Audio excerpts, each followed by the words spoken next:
Would you rather go big or go home? Or would you rather start small and grow with baby steps? Welcome. This is Team Talk 254, and I am your host, Manuel. And this is where we talk about business, relationship, and marriage. So basically, today we have a very great team on the show today. I'm going to introduce them in a short while.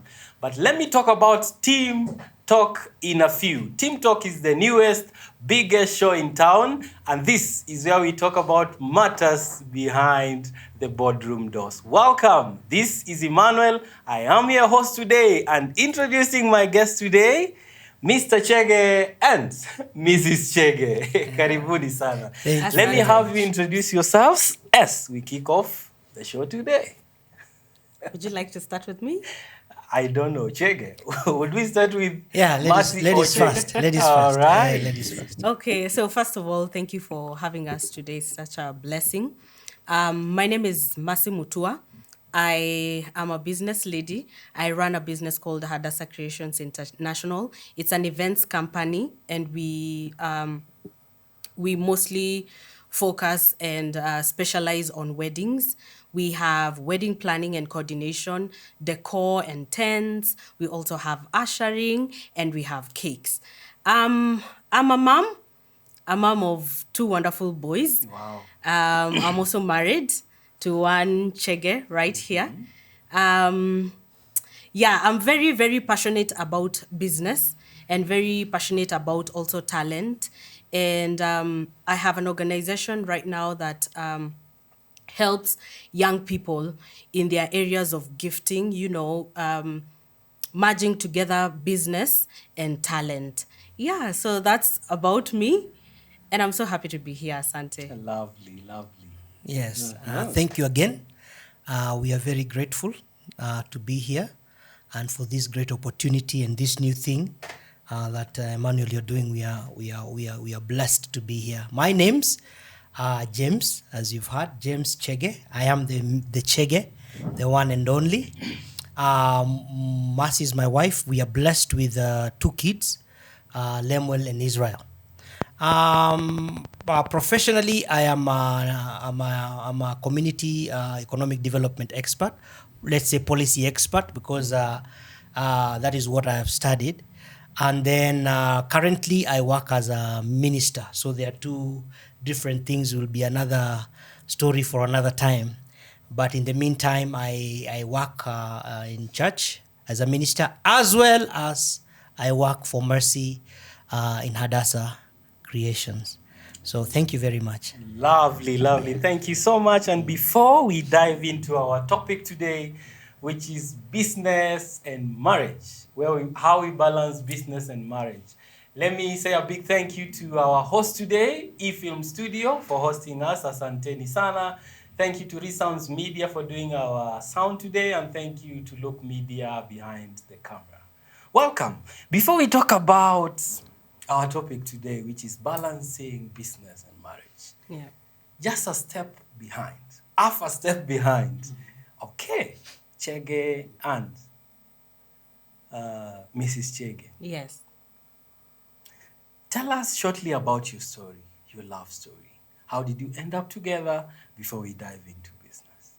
Starting with Mrs. Chege. I think I will pass it on to him. Pass it on to Chege. Yes. All right. Our journey of love, I would say, and to marriage began in YWAM, an organization called Youth with a Mission. That was when we met. And after we met, we were friends for the longest time. Although myself, I rushed into it, trying to push things quickly. Mm-hmm. That was around 2008 or so. But then the responses were a bit different. So we continued as friends for a long time. Come up to 2013. Yeah. 2013, that is when I proposed to Mercy again, the second time. And by the grace of God, Mercy accepted. And then from that, we had a break in terms of seeing each other because I needed to do my master's and she needed to set up her business. But at the time, she was already working. She was already doing business. So, Okay. yeah. So that's basically us. I went to study in the US for 2 years. I did my master's, worked for a year, and then I came back, and then we got married. And so she can share a little bit about that. The planning and a little bit about And the details. details The ladies on our always side. have Yes, details. there are details. There It's are a details very of the long proposal. story. I it's know. it's a very long story. I Yeah. don't even know how to make it short. But I would say, like he said, we met at the missions. I was a student. He was a staff.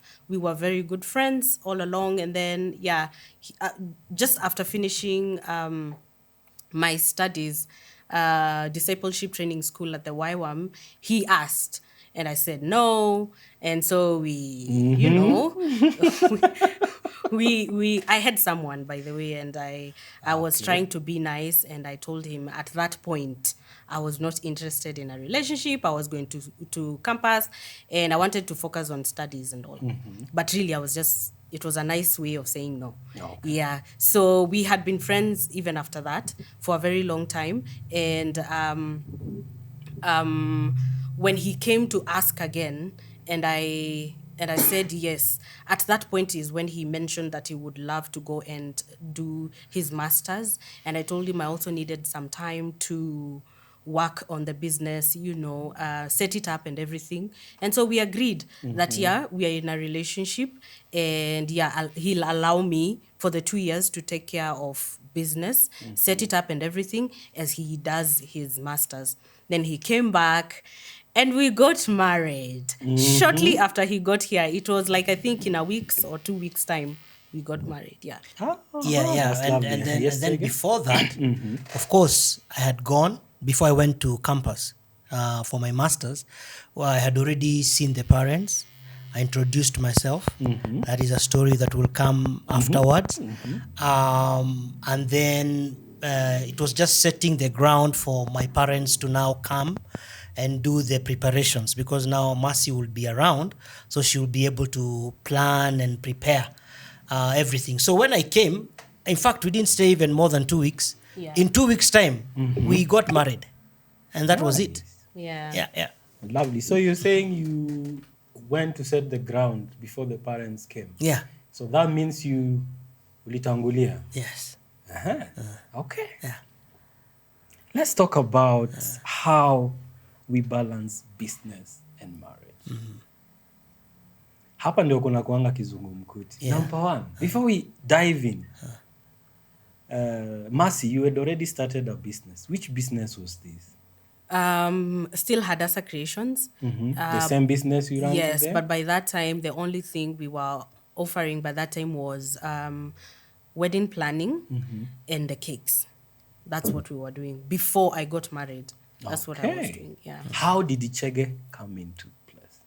Well, after we got married, of course, I was already baking cakes and all. So I was still home-based at that time. It means I was still baking the cakes from home. Yeah, so he came in, of course, to help me with work.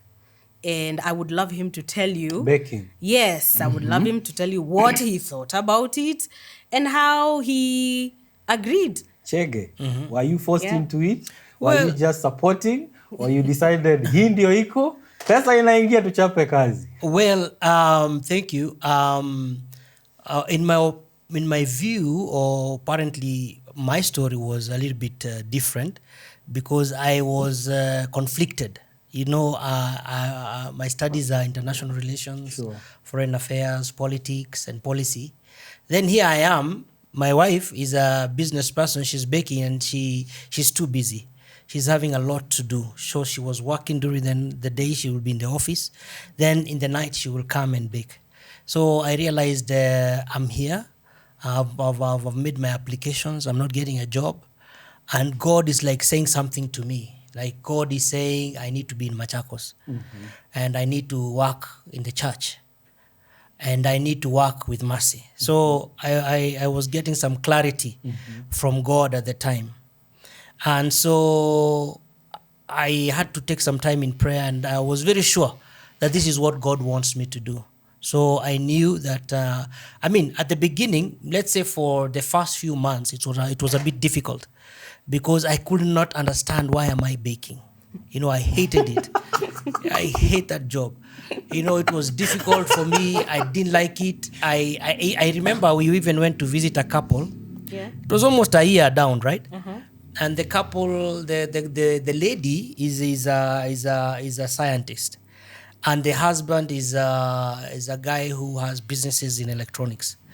And so the lady has to work sometimes in the business, and she always had a very difficult time. Now when we were talking, this story came up, and I was just talking of how I'm feeling tired with this baking, and then it's like we were relating, like, and Mercy was there, and the brother was also there, and they would hear we are actually relating, and so we realized, kumbe, if you're not in the thing that is your thing, lazima utasikia a burden. Kuna burden. Now maybe your better half does not understand. Yeah. Why are you not understanding? This is where we get money.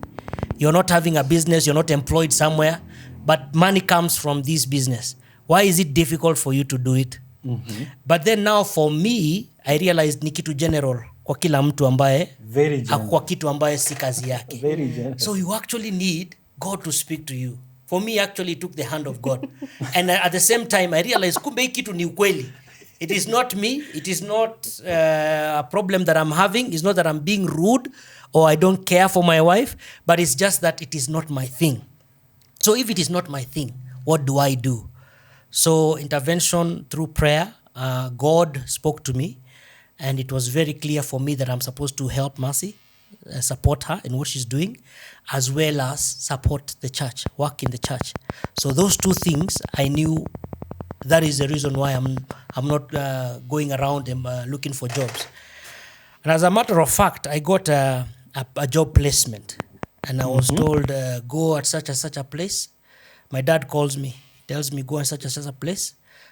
You'll find such and such a person, and you'll get a job there.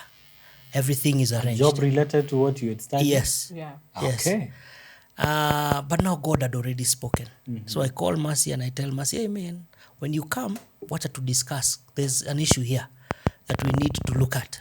And she came and we talked, and then she asked me, what has God said? And I told her, I really feel God has already given me the direction, going back to God and telling him, now this job has come. What do I do? And at the same time, God has already confirmed what I'm supposed to do. I'm at peace with it. Mercy really needs help at the time. She needs somebody to help her because she cannot be doing double. And so I decided, and I called my dad and I told him it will not be possible. My dad tells my mom, call that guy. There's a problem. Call him. And then she calls me and I explain it to my mom again. And they understand because my parents and myself, we've had a journey of faith together. And so they know my stand in faith. So it was not as hard. And so for my wife, she was also comfortable with that at the time because that is where we were. Yes. And so now I had to change, like my mindset. I changed and I was able to adapt now this new setup of life, with my wife being the business person and I being part of that business as an assistant in the business. And so that's how we did it. Lovely. Yeah. Uh-huh. I You think need something yes. to add something? I think what I'd say is when we got married, and for me it was just a continuation of what I was Of what doing. you've been Yes, doing, yes. what I had been doing in business.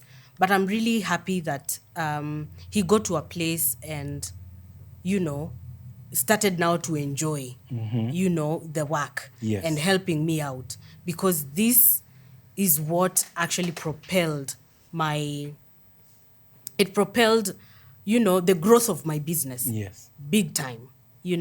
It's really key when you have someone who supports what you do. True. And along the way, he would he would now, encourage me to dream big, encourage me to, pray for bigger things and bigger opportunities. And so far, even by now, the business has been growing and growing, along the way since then to now, and we've been able now to bring in other aspects of the business, like the tents and the decor business, the ushering, and the other things we are doing. So I think one of the things I would say God blessed me with is having someone who can also understand, hear God, and actually follow his direction. Yeah. Wow. Yeah. What would you feel if Chege did not come into place, did not accept to beg, did not accept to join your business? Oh my goodness. I don't know. I think I would be one frustrated human being right now. I think maybe my business would have gone down. Yeah. Because honestly, when you get married, as the Bible says, you become one. Yeah. My life is his life. His life is my life. It's your life, yeah. Yeah, so I feel like if he would not have supported me and agreed to support me and work alongside me, I think my business would have gone down and I would be so frustrated. Wow. Yeah. Thank you to Chege for supporting your wife. Yeah, You you're can now welcome. feel it. You Yes. can now even feel Thank it from you. her. Yeah, you're Yeah. And that's why the business is where it is right now. Yes, All right. And even before we continue, everybody watching us today, support your person. Yeah. Whatever they are doing, if there is where you get some money for meals to cater for your bills, that is the right place to be. Support that dream. Make it happen. Okay? All right. And Emmanuel, if I may add on the Please same, add. you see, you may be in a relationship and the wife is the one working, and you are not working. In my case, for example, in terms of my career, I'm not on my career. Yes. I've not yet gotten an opportunity to do my career.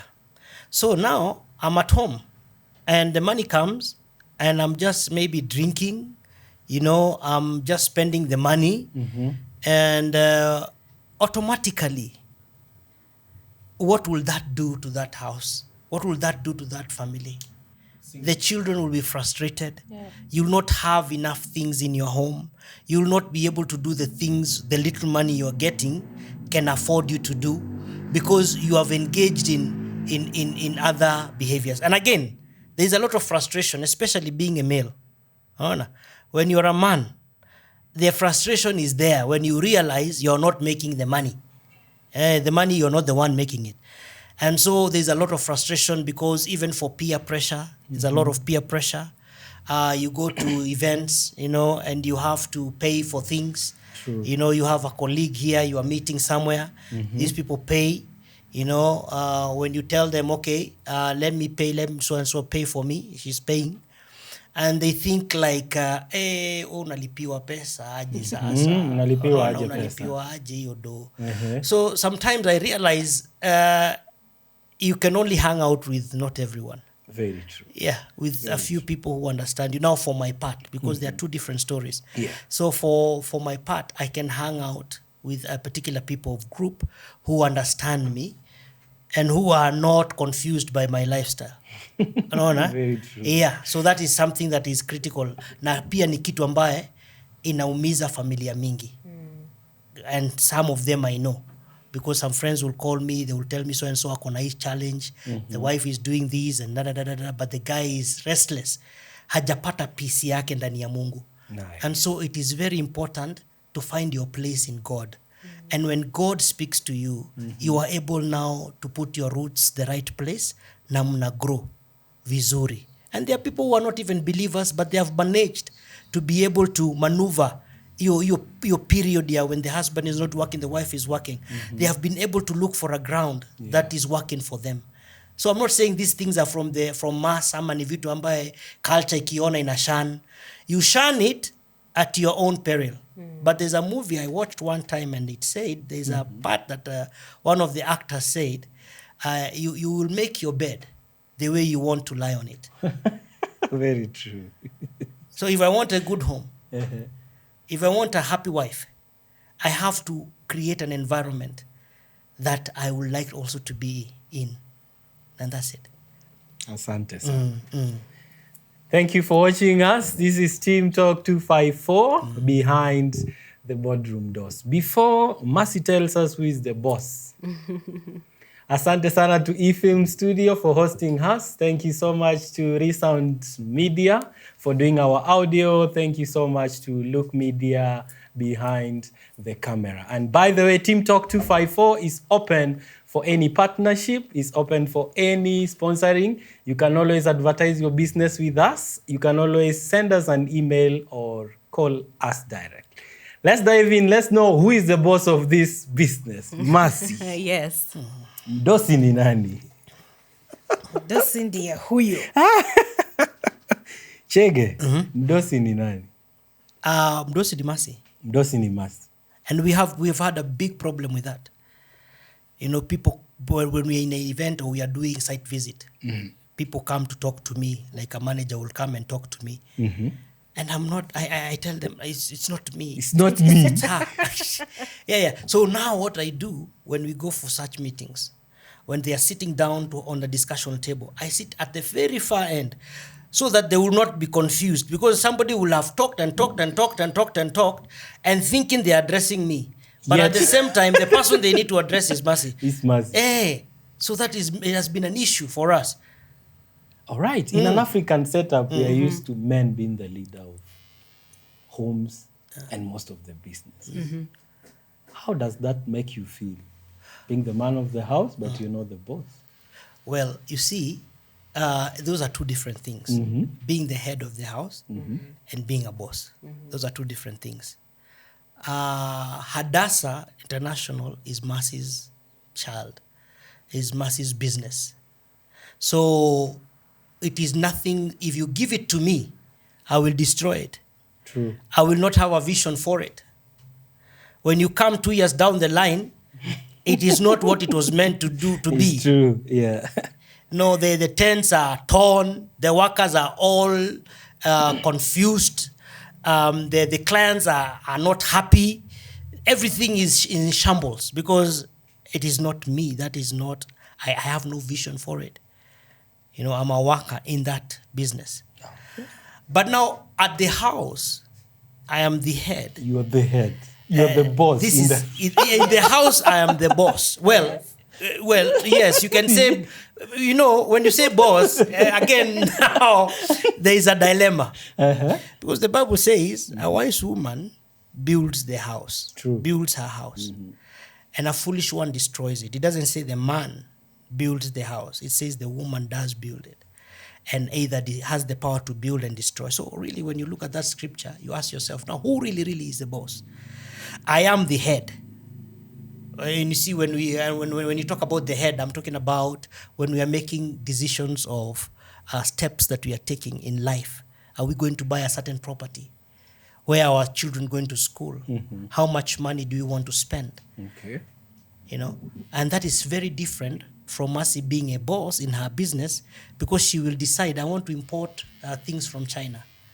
And these things are coming from China. I want to spend this amount of money because that is what I have for that.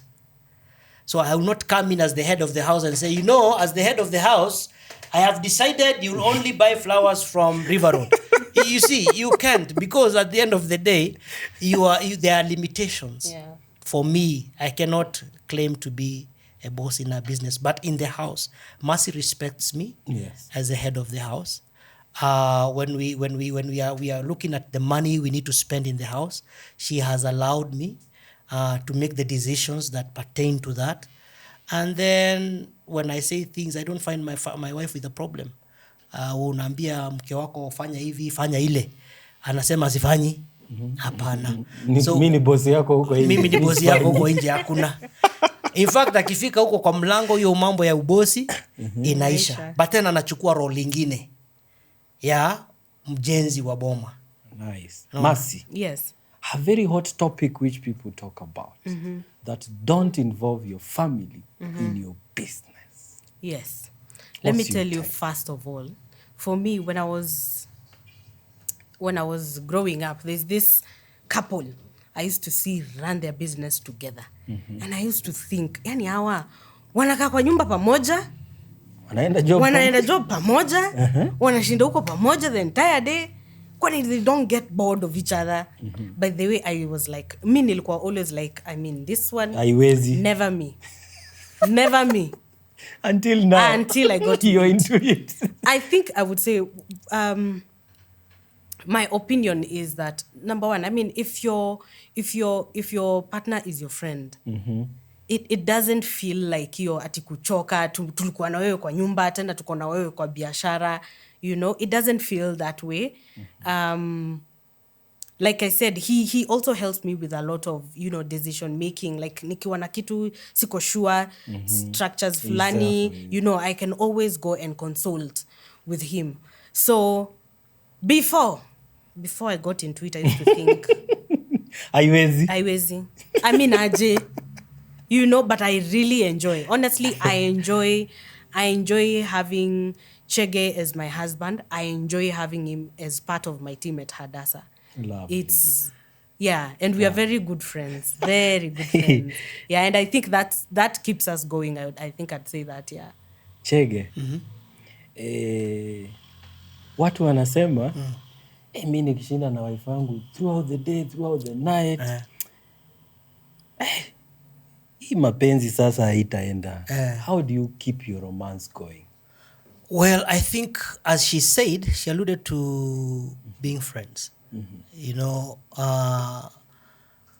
and I think that matters when you build energy between the two of you.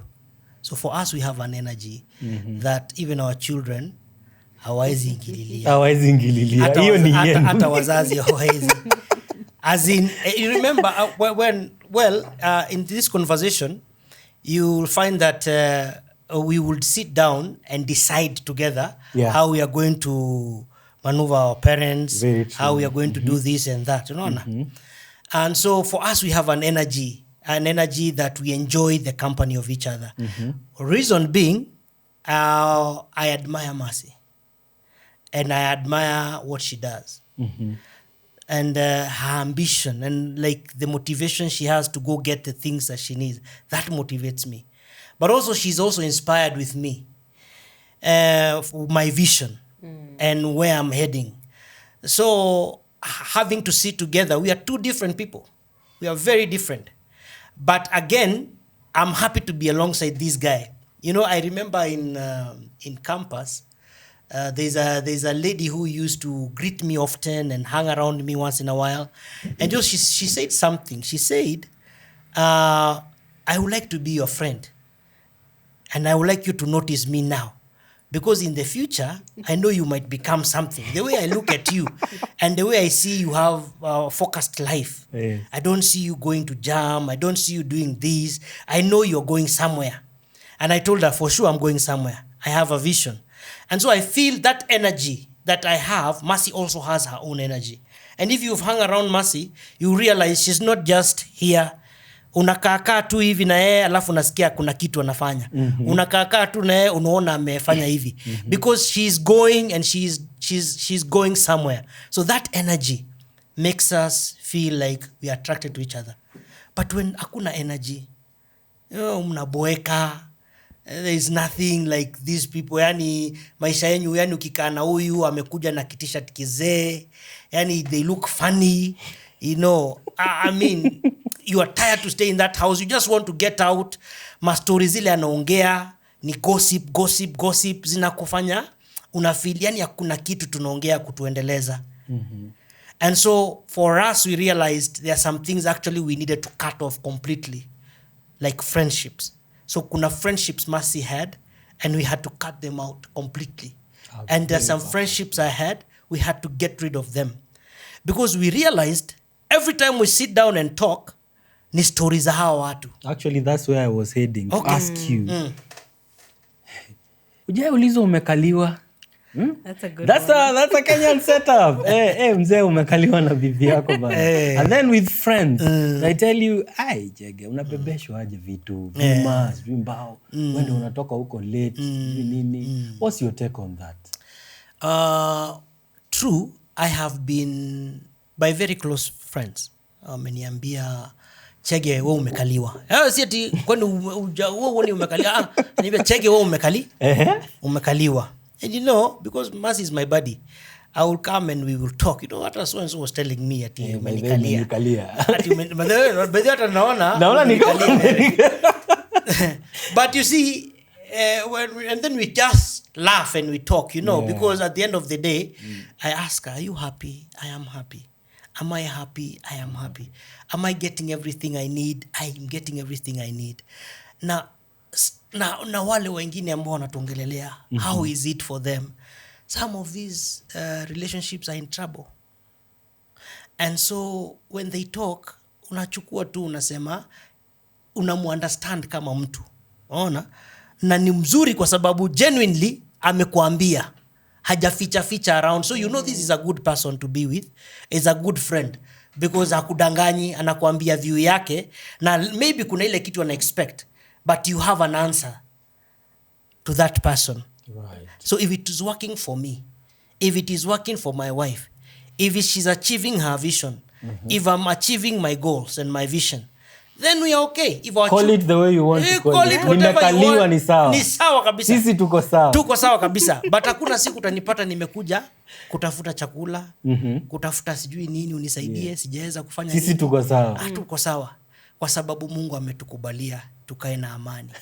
Unaona hiyo part. Now, these are the part of working. I choose to ignore. All right, and sometimes I tell my wife, I don't see. I can sit here and not hear. You know, so I choose. I've created a way to just ignore. You know, sometimes you go to events and you meet you meet very big people you know, you meet professors, you meet people who are wondering why are you carrying those people who don't even recognize you. You know, they don't see me completely until I say hi to them. So most of the cases I ignore them and I continue working. And even if they come to talk to me, I tell them, Mercy is here, you can talk to her because right now I'm in business mode. So I will not be able to talk to you. Niko kazi. Thank you so much. Before Mercy tells us something, how you divide now the roles during an event. Thank you so much again. This is Team Talks 254. You can always call us through our numbers below or email us if you want to share your story on business, on marriage or relationship. And by the way, today we are hosting Adasa Creation International. These are the best guys when it comes to event planning, cake, be it tents, be it deco, all those kind of things. These are the right people to talk to. Adasa Creation International. And by the way, keki zao ni tamu kabisa. Mercy. Yes. Harusi ndio hii, umeenda umekaa na client, amekupea budget, amekupea this is what I want. How do you divide your roles? Now, having your man on the picture. Yeye ndio sijui kila kitu, yeye ndio atabeba vyuma. How does that feel and how do you go about it? So once I receive an order, we have a team. We are all part of the team. Wacha tu sisi, kuna others. And kila mtu anajuanga what they're supposed to do. Everyone knows what they're supposed to do. So for example, if we are working on decor for a wedding, Yes. I have a team that everyone knows what they're supposed to do. Same way for us. There's what I'm supposed to do, there's what he's supposed to do. Number one, he's my driver. Yes. He's my he's my driver. Apart from that, he also designs like backdrops. You know, he designs stuff for the the guru behind the design. Yes, the designs. Yes. Nice. So mimi nitakuwa nimesha fikiria nataka nini, nampelekea yeye ana design. Hiyo kuiactualize, kutengeneza hiyo kitu nataka, he will make it. Koja. So nyinyi ndio wale mabosi wanataka hii button nikifinya ifungue mlango ya nje. Yes. So Chege ndiye ajue nikifinya hii button hiyo inafungua. Yes. So that's how we work. He's also, when we have, so sometimes we have several events on one day. What Okay. happens is when I'm on one end, he's on the He's other on the end. other end. Yes, as the supervisory he's role overseeing the yes, whole overseeing kind of everything. setup. Yeah, and that's how we Okay. work. A Yeah. very delicate question here. Uh-huh. Chege. Umeshapewa how the design should look like in paper. You go do the job and the boss comes in. No, that's not what I want. How do you go about it? You And see? has it ever happened to your situation? Yes. And how did you feel that now you did the wrong thing, put it down, do another? I've done it, not a lot of times, but I've done it maybe once or so. Yeah, you've tried. But now, what I do, Uh-huh. once I am going to do a design, I have to make sure before I leave, I have measured everything to her specifications. Okay. The specifications she wants. And so now when I'm doing the design itself, I'm able now to maneuver because now I already know her vision.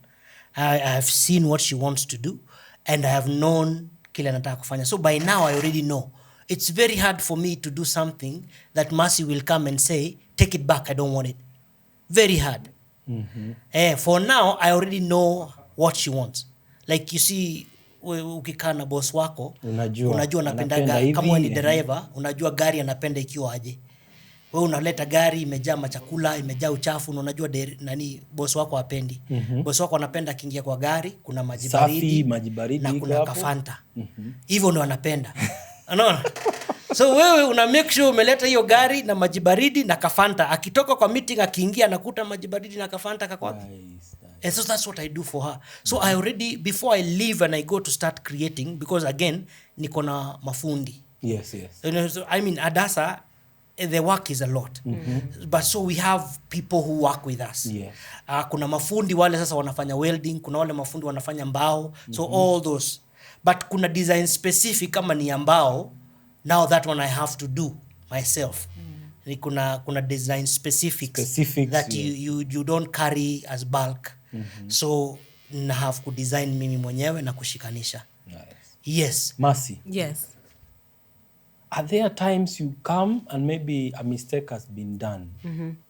You look at the situation, time imetulenga hapa sasa hatuna time. But it's not to your very right specification. At that situation, what do you do?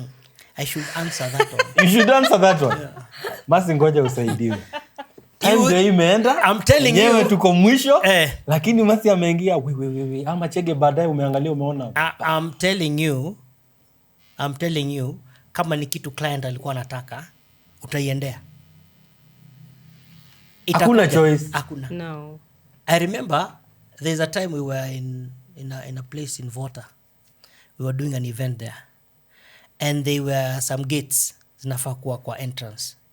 Na sasa hiyo wedding ilishaanza. Tumeshaingia kwa reception. And We were just about to start the reception. yeah, but we had done reception. There were watu walikuwa wameingia. Yeah. So we had done the first part. So unajua kuna koka different weddings, different entrance mode. Kuna ile watu kwanza wanaingia, alafu kuna wengine wanatoka, wanaingia tena. Sawa. So Mercy comes because she's supervising. She had several events. So she comes. I was also setting up the cake. Yeah. Alikuwa namalizia cake and she was going. And so she asked me, Chege, where are the gates? Which gates? Where are the gates for the entrance? Wanafaa wakiingia kukue gates ziko hapo. Tulisahau gates. Now already they are there. Sina kuambia wako. Na sasa bride ni kama anataka kutoka. Aingie sasa. Sasa ameenda kuweka makeup. Okay. Gates zilikuja. Zilikuja na zikawekwa maua na bride akisema ndio anafika sasa kuingia. Zilikuwa hapo. So the setup has to be the way the planned one. There's no option. That's why I'm telling you, Adasa Creation International, they are the best. They'll give you to the detail. Mercy. Yes. I thought she was joking, actually. Really, I almost cried. I thought she was joking.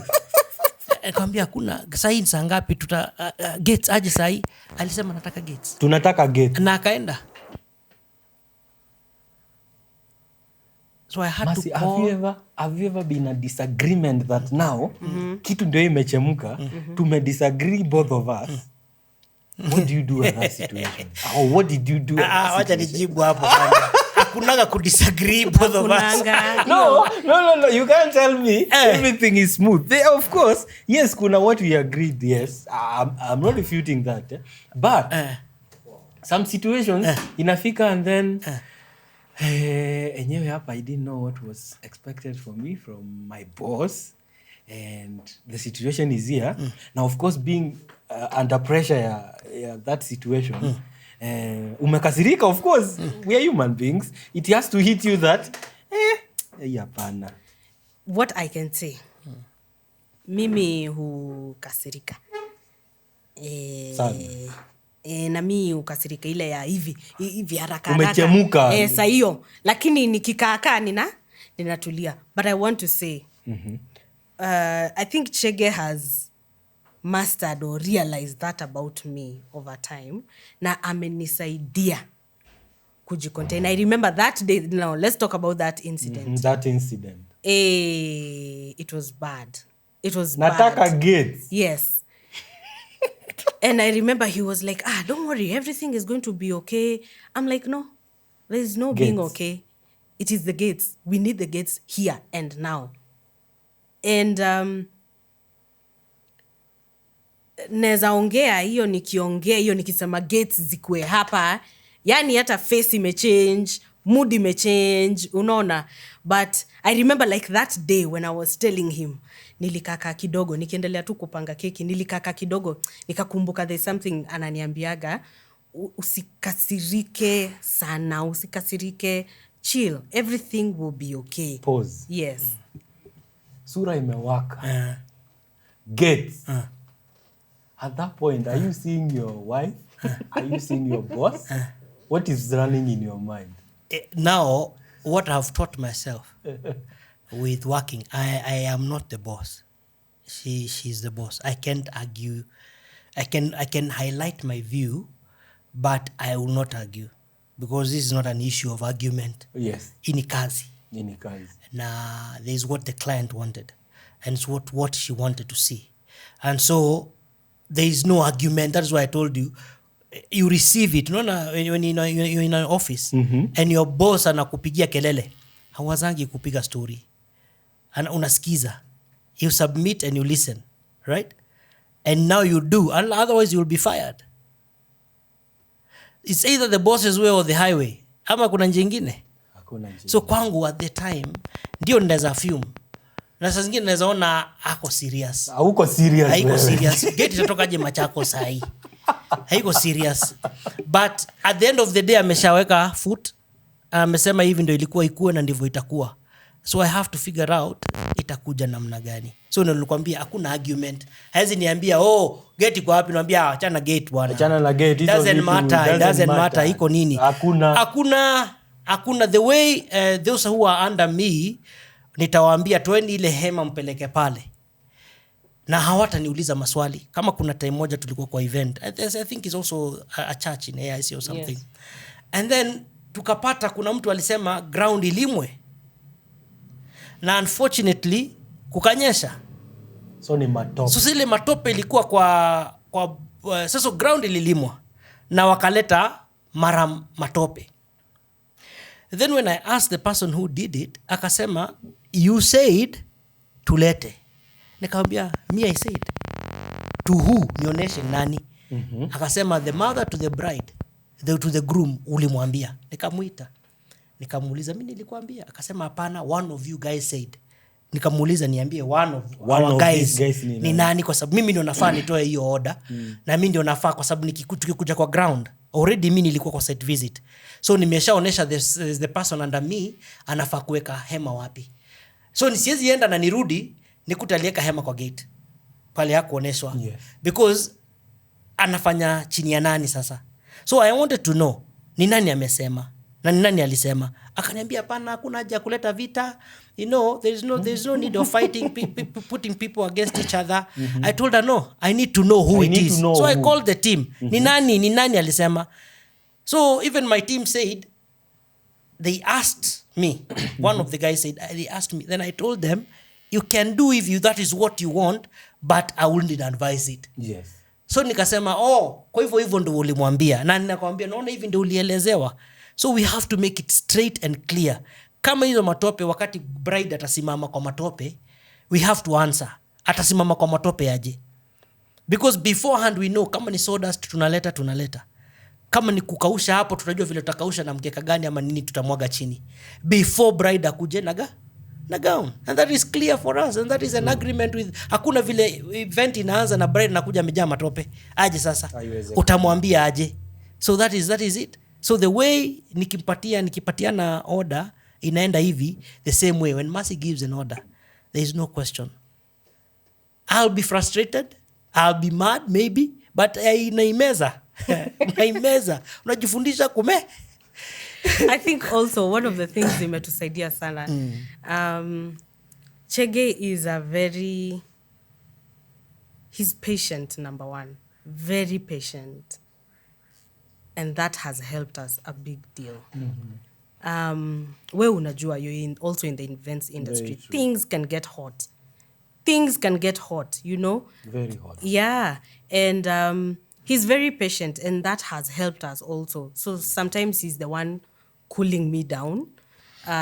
Sometimes he will just, nitakuwa nimekasirika, and he'll just let me be. And then I'll come around, and, just having that patience, and to understand, wacha tu niachane na yeye akasirike tu atakama around, And he has a spirit of servanthood. That's what I'd say. He loves to serve. This guy, he loves to serve. Yani mpatie anything. Na yeye ajui kuchagua. And that is something else that imetusaidia sana. Because sometimes the work he's doing, he's in the overall, amevaa hiyo overall ya Hadasa. Na, by the way utapita na utamjua. Wewe utaona tu ni wafanyikazi wanaendelea, But yes, he's part of the team. Amevaa hiyo overall. Hautajua, ndio alikuwa anasema sometimes even people guess watampita bila hata kujua. Huyu ni Chege, ule Chege mmoja, So I would say for him to be able even to accept the work that we do, because sometimes hata watu ataongelesha mtu akao amevaa hiyo overall. Mimi niende niongelesha huyo mtu nikiwa hivi, huyo mtu atakuwa amempatia jibu mbaya. Hata saa nyingine watu wanamuongelesha vibaya. Sometimes even people talk to him vibaya. Nani job. I think the fact that he's also patient and he understands, tuko job. Like, I think also for us, the fact that it's very clear for us, kuna job na kuna us together as husband and wife, Yeah. So, yeah. Right. Na pia there's a time nilibebwa juju. Nikatolewa. Yes. Kwa event. Like literally juju. Ile kama ile na security kushika hivi kama security. Nadhani security ndio alinitoa. Ilikuwa ni mtu mwenye alikuwa in charge of security and yeah. So nilibebwa juju. Yes. What happened is he took, we have a camera, like a professional camera for taking photos. Yeah, so he went, so after the setup akaenda kupiga the setup, how it looks, and then hasa yule mtu akadhania yeye ni wale paparazzi wale yes. So hata hakuulizwa, cause one, hata vile amevaa, unajua ukishavaa overall it doesn't matter what you're wearing inside. Hata kama umevaa suti ndani hatuoni suti, tunaona tu msee anakaa hivi alibebwa juu, my friend. So by the time I'm coming, what is happening? Wako like, huyu anapiga picha nafai. Hatutaki watu hapa. Nikwambia pana, he's part of the team, he's taking photos. So when they took me out, na ndio Mercy amekuja na meshika ka kamera kako hivi, amekuja na bride. So alikuwa wanafungua mlango, ndio Mercy anatoka, because she was planning the event too, and coordinating it. And so she was with the bride at the time. So nikitoka ndio huyu Mercy na amepata nimebebwa. Nikasema mimi ni Hadasa. It was Mercy, okay. what did It you was do? okay. Bwanako ndio wako juu and you have a task here. Sasa unajua mimi nilibeba tu the same way it could have been anyone, and also I felt good because also this guy was doing his job and he was actually Very true, serious. yeah. He was doing his job. Ni kujua tu akujua but ukweli hatuko tunataka paparazi kwa hiyo and we had already communicated with the team, you know, we That's didn't want anybody coming up with a camera. hatuko tunataka mapaparazi, so he was doing his job. Ni kujua tu hakujua huyu ni part of Hadasa. Ni kujua tu hakujua, so Ulifanya nili understand aje? hivyo, hakuna kitu tulifanya. Uliacha akapitishwa nje. No, sasa si nilipata amefikishwa, sasa amefikishwa chini ndio na mimi nashuka kwa gari. Alafu pia groom akamwelezea akamwambia wait that's, and I think the groom alimwambia that's the husband. I think alisema, so they were very sorry and apologetic. Or the groom was apologizing. But yeah, I mean ni jobs. I mean, you know, it could have been anyone in my team, you know. Those are some of things, difficulties service providers of course go through. Not leaving behind the photographers, videographers, we understand. Something to think about and talk to us about it. We know business is sacrifice. I'd really say that being in business is a lot of sacrifice. I want you to tell us the biggest sacrifice you did to your business and it disadvantaged your family. Just think about that. Thank you. This is TEAMTALK254, where we talk about matters behind the boardroom doors. And I am your host, E. Manuel. Thank you so much for our host today, E-Film Studio.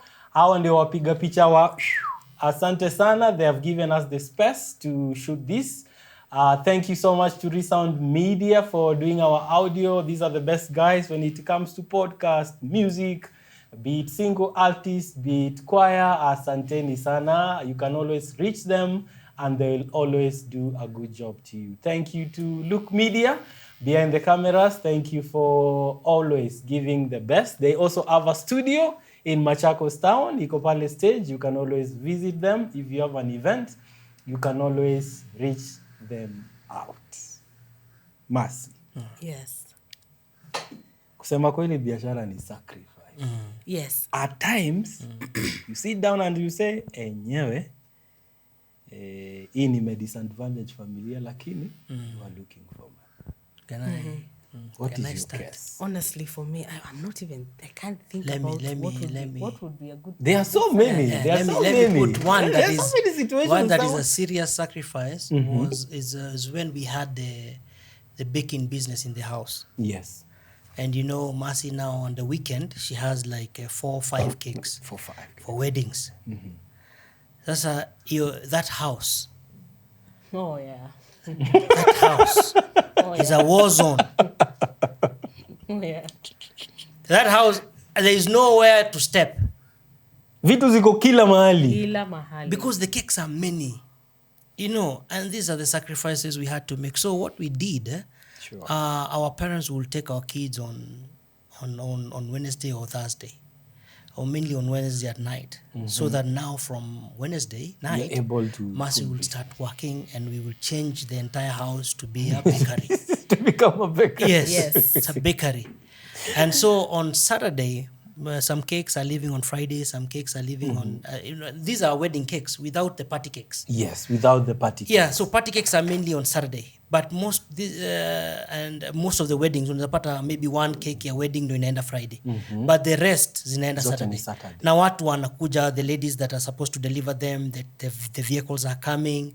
So the lady who's supposed to sort those, prepare the bags and everything.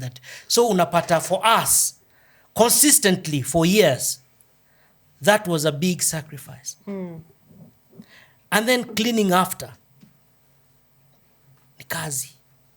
So our children will come back on Sunday evening. Now I see. Wacha nikwambia, something else that for me is a sacrifice. When you said, you know, that has been maybe imeumiza familia, Yes. that one threw me off kidogo. But I would say, for me, by the way, I've had to go to an event with my babies wakiwa wadogo. Na ni wadogo sana. Like wadogo sana, Delivering a cake. You can imagine delivering a cake and we have a week old in the car. Wow. Was it a week? Wow. I think it was... Or was it like 2 months? I don't know. I think it was 3 months. It was 2-3 months. So a small guy. Anabebwa na kikapu. Ile kabasinet. Yeah. Wow. It's quite a sacrifice. There's a time I remember during COVID, kuna clients ambao, of course, due ya restrictions, we had to change the wedding dates. Now, what happened is that the time waliweka sasa, their events, ikakuwa ni wakati wenye I was almost due. I would have been going on maternity at that time. So I told them, I'm sorry, I am not able to. Yes. Wacha tupatie someone else. And so, sasa hawa clients wakanikwamilia. And I mean, mmoja alikuja kawekelea pesa kwa table in the office. Na akasema, wewe, Jua vile. I am confident the baby will not have come.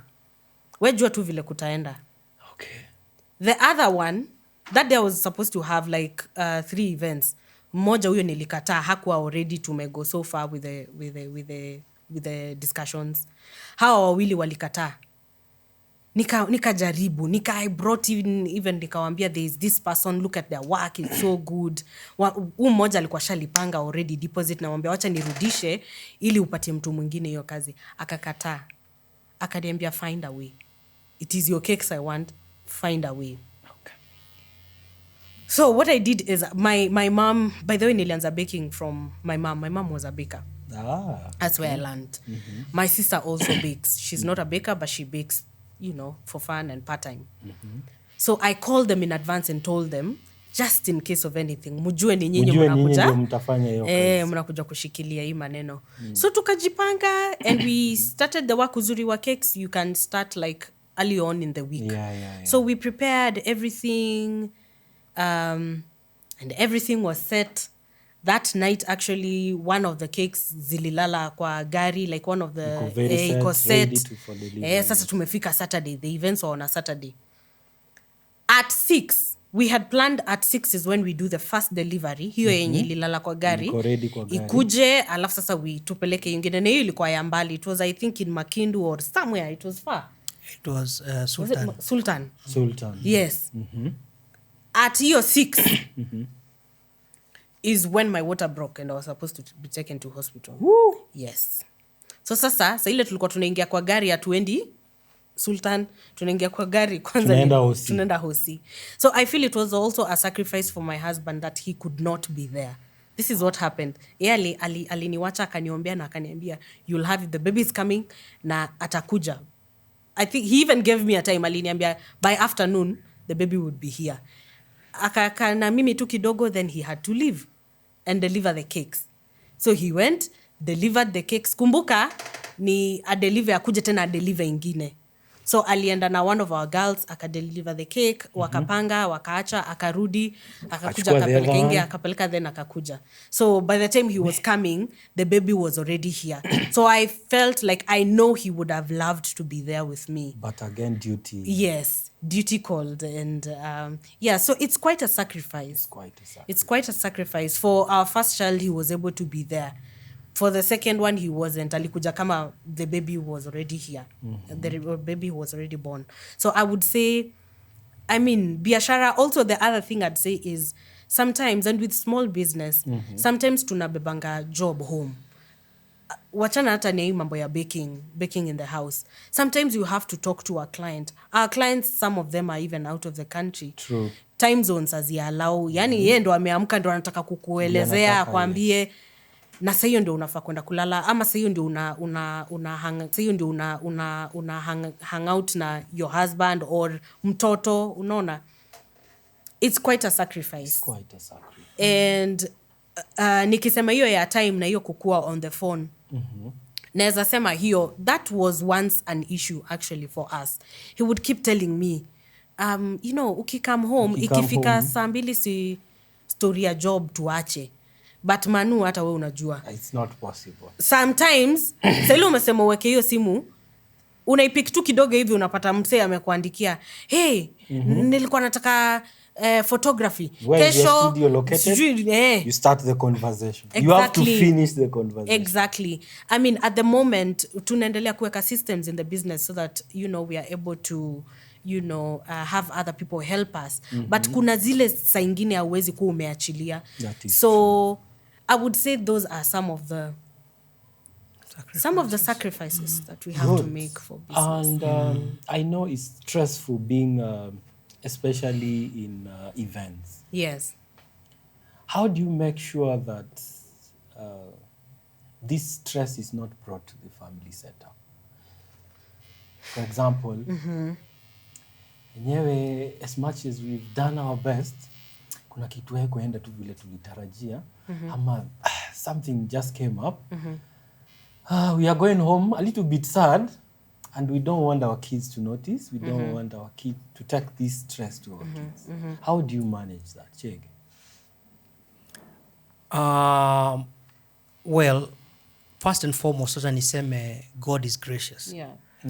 And he has been gracious to us a lot, because in everything we do, we seek and ask him to guide us, atupatie kibali. And so in most of our work, we found favor with the Lord. Now, that said, kuna stresses zinapatikanaga. Na hizo stresses, we talk about them, because you see, I said we have an energy. Kuna energy, synergy fulani kati yangu na between me and Mercy. So we are able to notice when things are not okay between us. And so we are able to talk them out. Tunaongea kwa gari, tunakosana, tunajaribu kumend, tunasema tukae hivi. And then when we get home, hiyo kitu imeisha. So tunaga ile situation where unalala tu na mashida ndani ya kichwa yako na usemi anything, we have a safe space. Unaweza ongea, kama ni unaongea. Kama ni kazi imeumana unaongea. Kama ni mtu mmekosana ameongea, amefanya vibaya, tunaongea. So that because we know when we talk, we are able to release it. But when we keep quiet, mtu mmoja anakuwa missing in action in the house. And you can feel it when you go into the house and you take, for instance, your wife is sick or you are sick. Your nyumba iko the same. Or your kid is sick. You feel ile energy ya lema iko hapa. Leo kuna something. Hata you're not happy. So that is what we see. And when we realize kuna incidents kama hizo, myself and Mercy, tunaongea alafu tunatengeneza space, tunajaribu kuangalia solutions. Because at the end of the day, hata hiyo problem ikipersist bila solutions, then there is nothing. A question. Yes. Is there an instance whereby your children brought an issue, maybe, Daddy, mbona mnashindanga kazi? Amnanga time yetu. It's a common thing for kids. Kids will always want to see you around. Maybe at times they don't understand. You have to go work, bring the bread, bring whatever they want. But are there situations, or is there an instant where your kid or your kids told you, hey, Daddy, mbona saa yote ni kazi, and how did you handle it?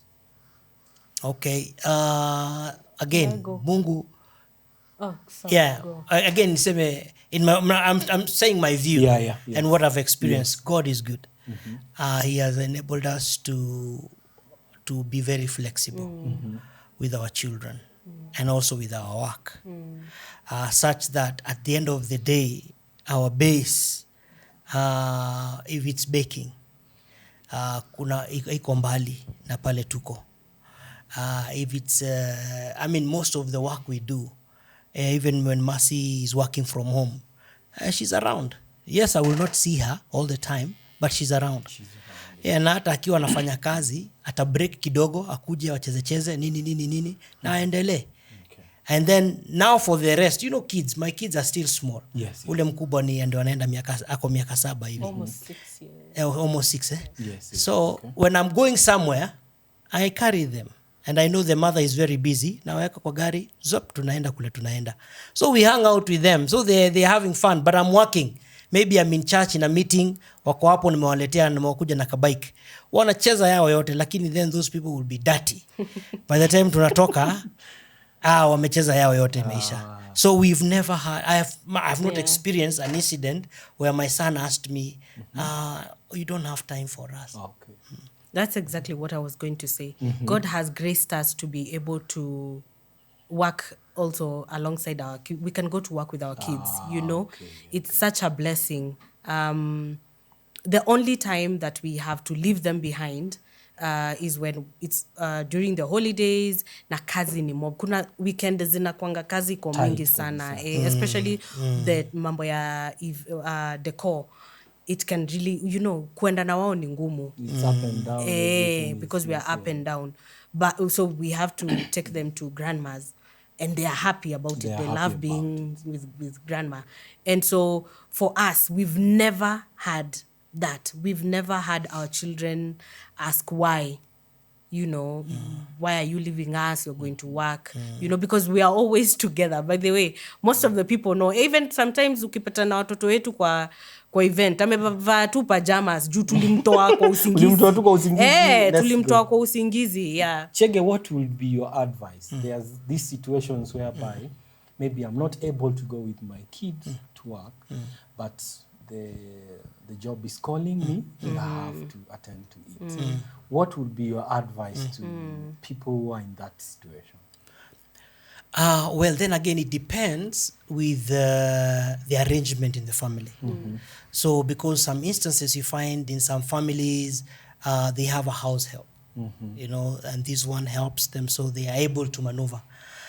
In some instances like our own, we do not have a house help. And that is our setup. Okay. But then we have our sisters and we also have our parents. They are always willing to help us. In the event that we are going somewhere and we cannot hang out with the kids. So we organize in advance because, you know, the events in vitu za kupanga.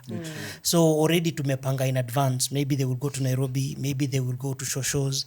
That kuna arrangement. But when you don't have an arrangement, unakuwa then in problems. Unaona? Again, kuna wale wako na opportunity ya wanaweza enda na watoto kazi, lakini hawataki. I also feel sometimes ni wazazi tu kuangalia what works for them, na it is not bad. Mtoto akihang around aone kile unafanya, acheze around you. You also build a bond, a very strong bond with your children, and I feel it is good. For us, it works very well. And if in fact for a long time we are known as a couple with wale wanaendaga na familia na watoto. Hapa Machakos ndivyo tunajulikanaga. Okay, and have you started introducing your kids to what you do? Oh yeah. Yeah. They koroga So the they cakes. help you out. Yeah. Yeah, they carry the chumas. When we are carrying, they're also carrying. Yeah. And my kid, in fact, interject, one of our kids, kupiga mayai. Anapiga na mkono moja, anajua. Anapiga tu tak tak tak tak hivyo. Yeah. So you see they want, but there are parts they cannot do. Yeah. But there is what they can. Yeah. All right. So as we almost come to the end, as I started, I asked a question. Would you rather go big or go home, or start small and go growing in baby steps? What's your take, Mercy? For me, definitely start small. Okay. And grow. As long as the vision is there, you know, you start small. I'm saying that because that's what I've done personally. Yes. You know, I didn't start with everything that we are doing right now. Even right now, we are not where we are going. You know, we have a vision and there's where I would like the business to go. So I would say, you see, if you can start small, but keep the pace. Keep going. Keep going. Keep building. Keep growing, you know? Yeah, and I think that is what I'd say. Chege. Yeah. What's your take? Well, because now we are partners with Mercy. And I've learned business. I'm not a business person. Yeah. So everything I say is what I've learned. And Mercy says organic. Business has to be organic if it will last. The same way the Bible says, wealth that is accrued slowly, purposefully, lasts for long. There's the same discipline with business. All right. So before we get to your parting shot, Yeah. there are people who want to start a business as a couple. What would be your advice to them? I want to Wow. start studio. I want my wife to be involved fully, not partially, that she's just coming and going. She has to be involved fully. What would be your advice in that? Because most of the people are fearing the aspect of, utaanza na wife yako itaendelea, utaanza na your husband, it won't work. Can I start? And Check then it. Mercy, because she's the Check business it. person. Yes. Okay. Anaweza jazilia. Well, I will say it's a good thing to do business as a partner with your close one, your partner. But again, it's also a bad thing depending na relationship yenyu. Yes. One can be putting in the energy, and the other one may be subtracting ile energy. You know, so you cannot have one size fits all. You have to really know where your partner wants to be, and you have to have groomed them to be part of it. Yeah. Because whether you like it or not, kuna kuga na some level of resistance, especially pale hamjaelewana na mnataka mwanzishe hii biashara. Naona number two, you're number one. Number two, lazima you consult. Yes. Mercy is a very good consultant in business. And they are there, not only Mercy, but other consultants. You have to consult with people. I want to do this, I want to do it with my partner, blah, blah, blah, blah. But the strength of your partner is very different from where unataka aingie. So unapata you are failing as a business, not because mnafanya things the wrong way, but because umeka strength ya huyu mtu pale ifai. And so you end up struggling, you end up fighting each other, and then inakuwa ni kitu ya kubreak familia rather than putting the family together. So, and again, there are so many other things in that it's like a Pandora's box. But wacha niseme hizo, alafu Mercy aongezee sasa zake. All right. Mercy was you. I think it's not a bad thing, yes. But it's good for everyone to know where they are coming in that business. Yes. You know, it's good to know who will handle finances, who will handle what. That has to be very clear. Very clear.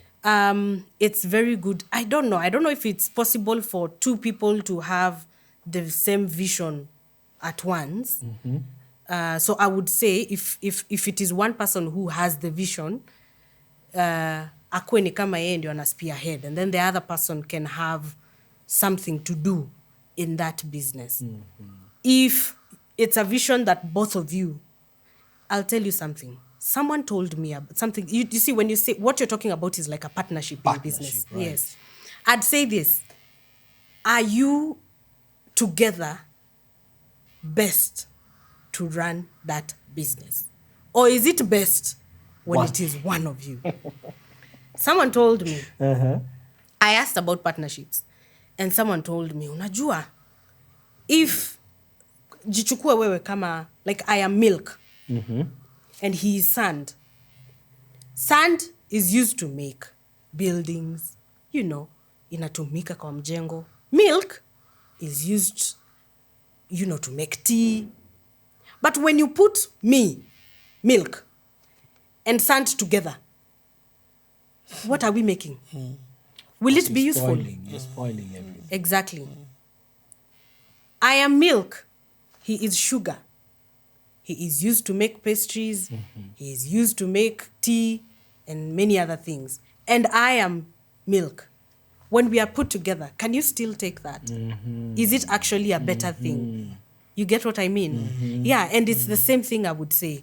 You know, yeah, are you good together as partners or not? If it is not, wachaneni nayo, please. Kila mtu afanye ile kitu anaweza. It's good for people to also, I think it's good for also people to walk in their calling, in their giftings, in their talents. What are you best in? What has God called you to do?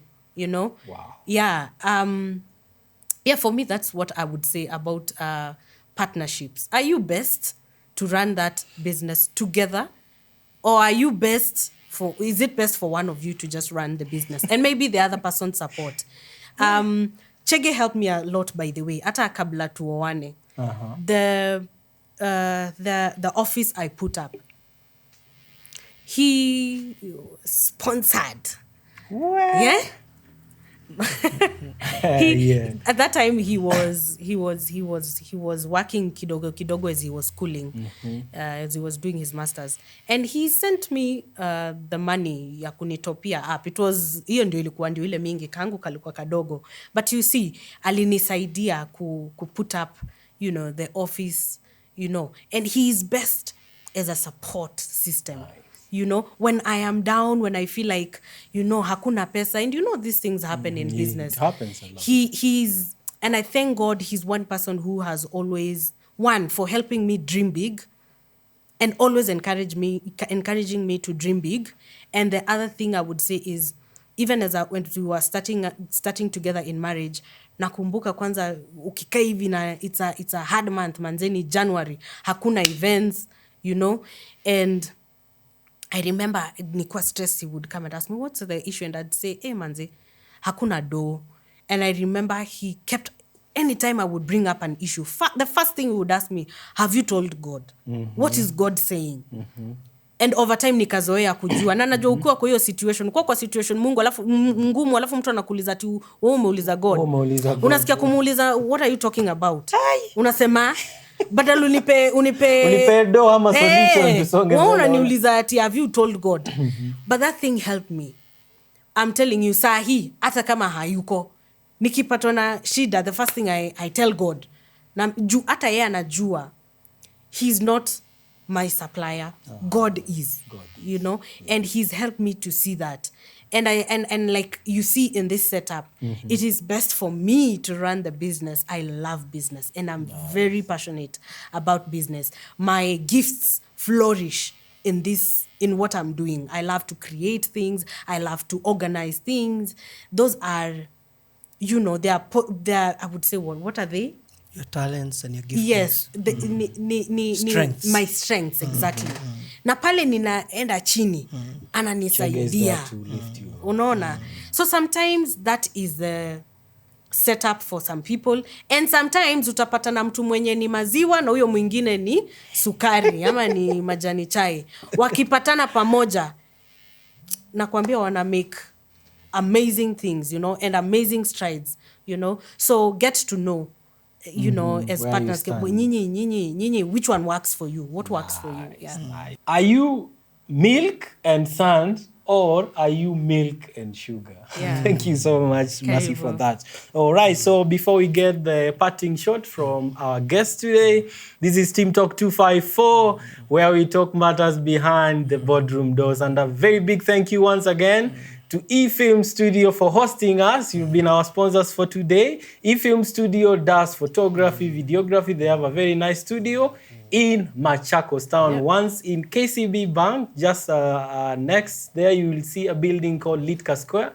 You can always reach them out. You can always email them or call them direct. They also do events, whether weddings, whether Rura show, or any kind of party you need it covered. Thank you to Resounds Media for doing our sound. These are the best people. They are also located in Machakos town, just opposite Bishop Kioko Hospital. They are best when it comes to podcast audio. They do single artist music. They also record choirs. Thank you to Look Media. Asanteni sana behind the camera. They also have a very nice studio. Ukifika pale stage, hapo kuna quick mat just on that building. You can always give them a call. They also do events, be it weddings, Rura show, or any other party. And not forgetting our host today, Adasa Creation International. They are best when it comes to event organization. They are good when it comes to cake, deco, and any detail you want it done to your event. Thank you so much. Let's get our parting shot today as we end our podcast today. Chege, what's your parting shot for today's business and marriage podcast? Thank you very much. First and foremost, I want to say thank you for considering us to be here. And we are very happy. Now, I would say when it comes to business and marriage, people say that what you marry is what you get. Yes.